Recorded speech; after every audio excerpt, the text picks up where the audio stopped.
Hello guys, this is JC with KIWI Adventures, and today we're going to show you how to replace the hubs in this trailer.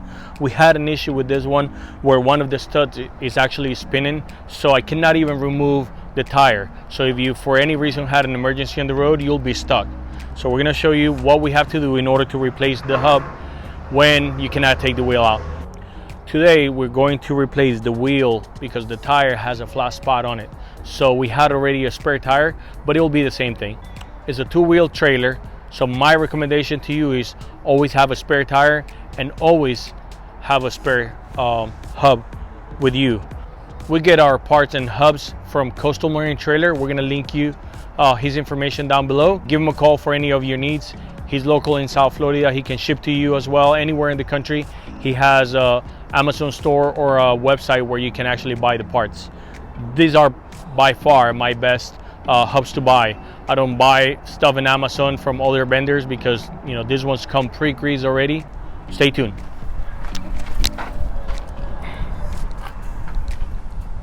All right, it's windy.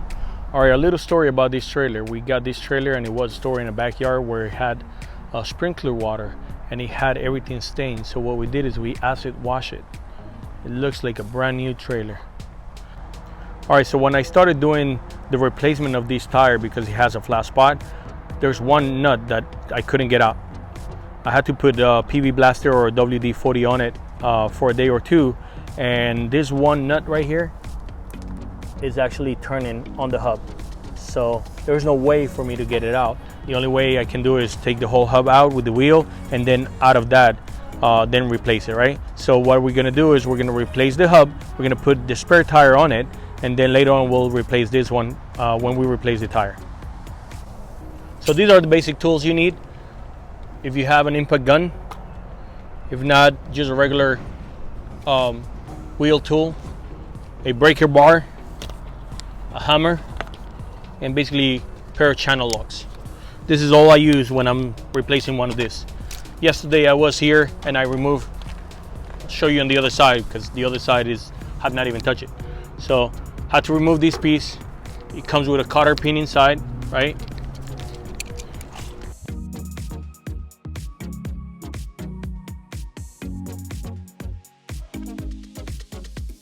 Crown nut, you just remove that one, and this is ready to go. Since I have an issue with this stud right here, I'm gonna have to kind of swing it around to get it out of there. It's already out. Fender is giving me a little issue, but just make sure you don't score that axle. This is how easy it is. It's already out, right? So I will work on that later. The most important thing on this is that depending on what axle you have, to get the right hub for it. Our friends at Coastal Marine Trailer, I just texted him a picture of this yesterday, and he told me, oh, this is the hub you need. He's got plenty of knowledge for what you need just looking at the shaft, right? So this is a completely flat. So this morning I went and got this new hubs, right? It comes pre-greased already with the bearings in place, and it brings everything else you need. Plain and simple. I'm gonna put his information down below. Give him a call if you need any trailer parts. All right, so in order to get the job done right, you just got to make sure that you anticipate what tools you need and have everything handy, right? So I already got everything I need here. I got this red bearing hub grease from West Marine. I like to use the red one because I can see when it changes color to a different color, right? If you see it pinkish, then at that point you know that is getting water. So it's coming out red. That means he maybe didn't really have any grease inside. See? Pull it out. Then once I assemble, I'm gonna refill that. So here we have our hub. So we're ready to put the new bearing on.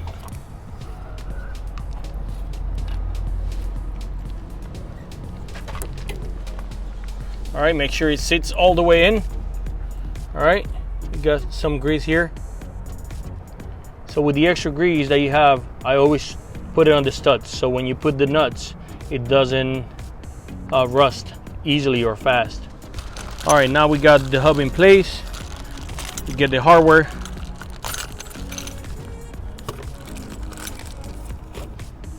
There are different kind of axles. So the set comes to either one. So you can put this one inside like this, and then bend one of these tabs. You can put it like this, and then bend one of the tabs inside so it stays in place, or use the cotter pin. So this kit comes with both. It comes with the cotter pin, and then it comes with the washer lock right here. So I always recommend to always change all the hardware. Do not reuse anything that you had there prior. We're gonna put our washer, then we put our new crown nut here. Make sure that the thread is grabbed.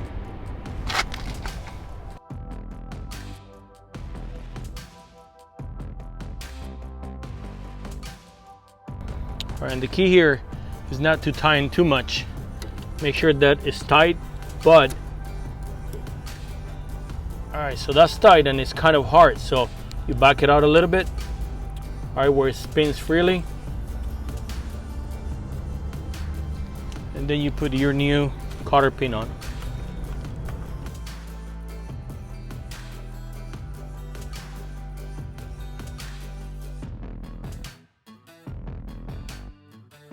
Put it in place. That part is done. Now, grease. Now we put grease on it. The reason why we put grease through here at this point is so it comes on the back and then it fills the whole hub. You're gonna see some of the grease popping out. All right. Put it until it's like there. Pull it out. And then you need your seal. This is the most important part. Don't want to mess this one up. This seal is the one that is gonna keep water out, right? So a lot of people, when you put a new hub, a lot of people actually bang in this piece, and you see a new hub, a new seal, and it's all banged up. So the key for this is this piece of wood. All right, so you line that up. Okay. I usually put the wood here, and with the hammer, hit the wood so it lines up, and then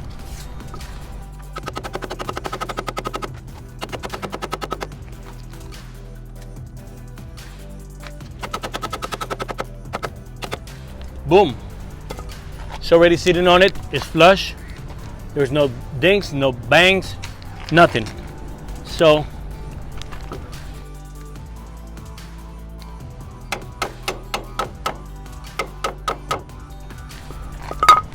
that way it prevents water to getting into it, and then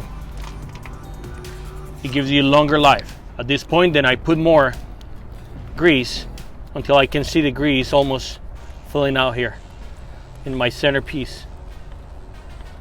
All right, so you see grease here. All right,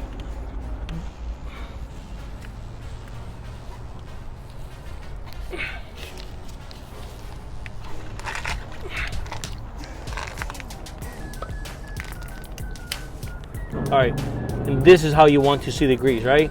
So you got plenty of grease on it, and then all I have to do is put this like that.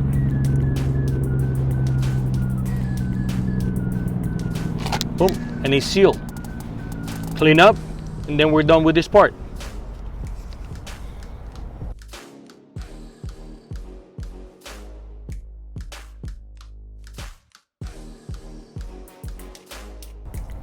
All right, so at this point, we're gonna grab our spare tire, same size.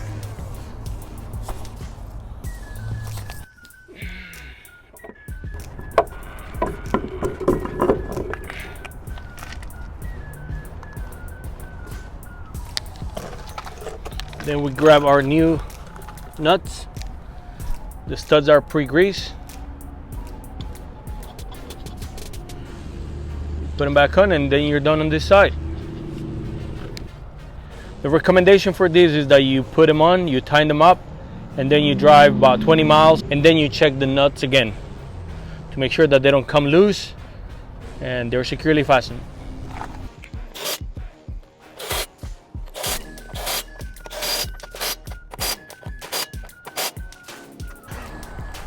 All right guys, so this one we're gonna start from scratch. I did not touch this prior, so only the nuts that I need to get loose. So we're gonna remove this first, and then we're gonna start removing the hub.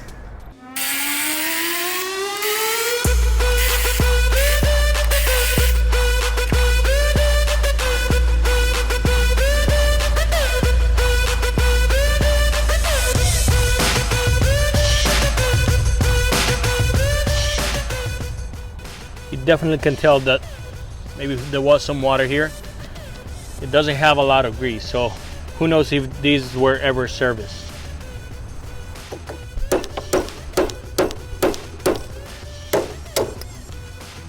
Simple as that.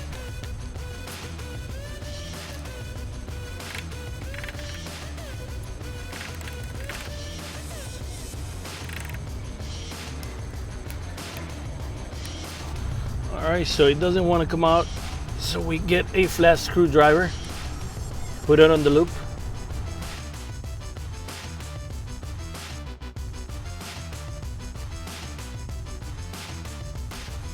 Alright, we're going to try to cut the cotter pin, but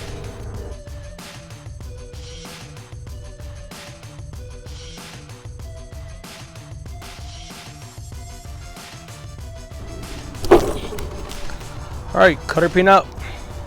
Alright, now that we have the cutter pin out, we're gonna get the crown nut out. This is not usually too tight, fairly loose. We're gonna remove it and put the new one.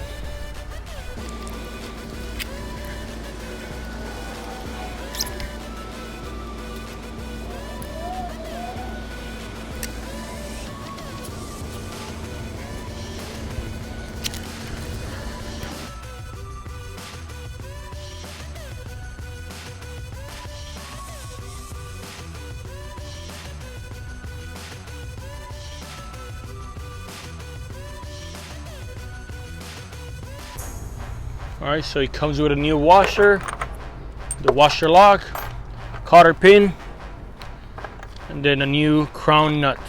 So we put the crown nut first.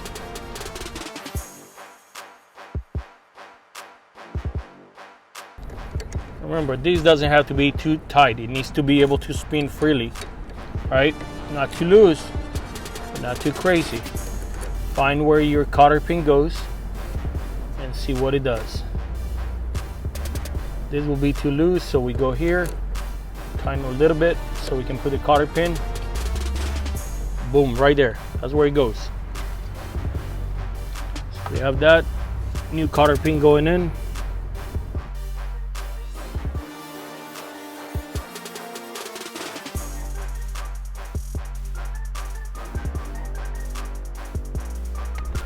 More grease. See guys, this maybe takes about 15 minutes. Once you get your tools ready, it doesn't even take 15 minutes to get it done. And to get it done right. Ooh. Again, seals.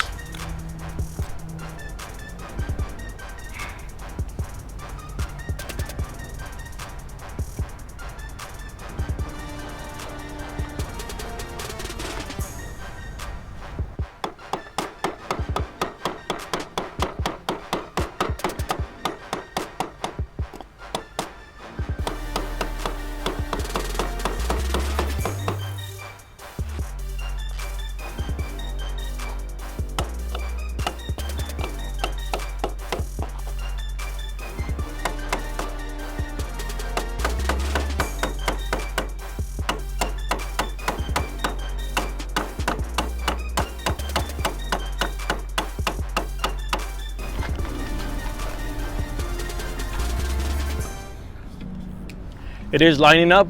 It's not easy because it's not supposed to be loose. That's why you have to find the groove for it to go in. So Don't go too crazy, don't hit it too hard. Just be patient that it's gonna find its way in. Once it's in, then you just hit it evenly to make sure that it sits, and that's it. The worst thing you can do for the seal caps is to bang it in, because it's gonna get bent, and that's how you get water intrusion, dust and stuff. So just be patient, slowly do it from side to side, and once it sit straight, then you just on top, hit on bottom until it gets seated. And now you can see it's seated 100%.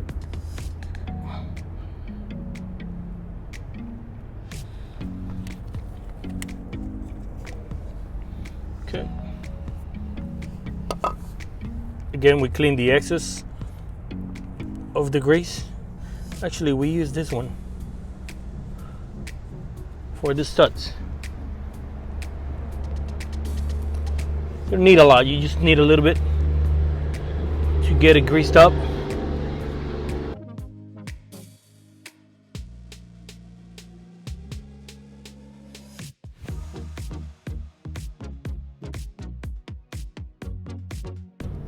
You clean it off and then you're good. You're done. Now we're gonna put the wheel.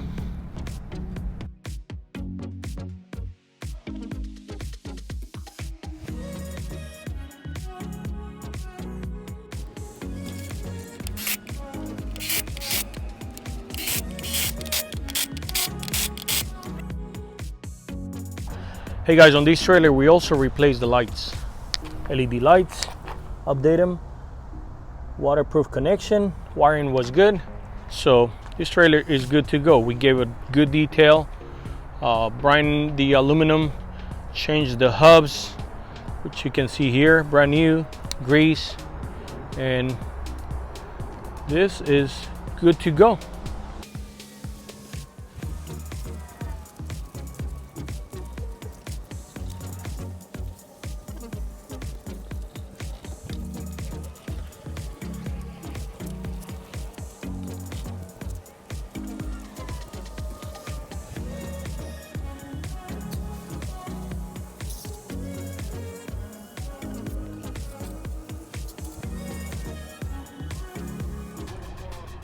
All right, and a lot of you guys might be questioning, why is JC cleaning that trailer that way?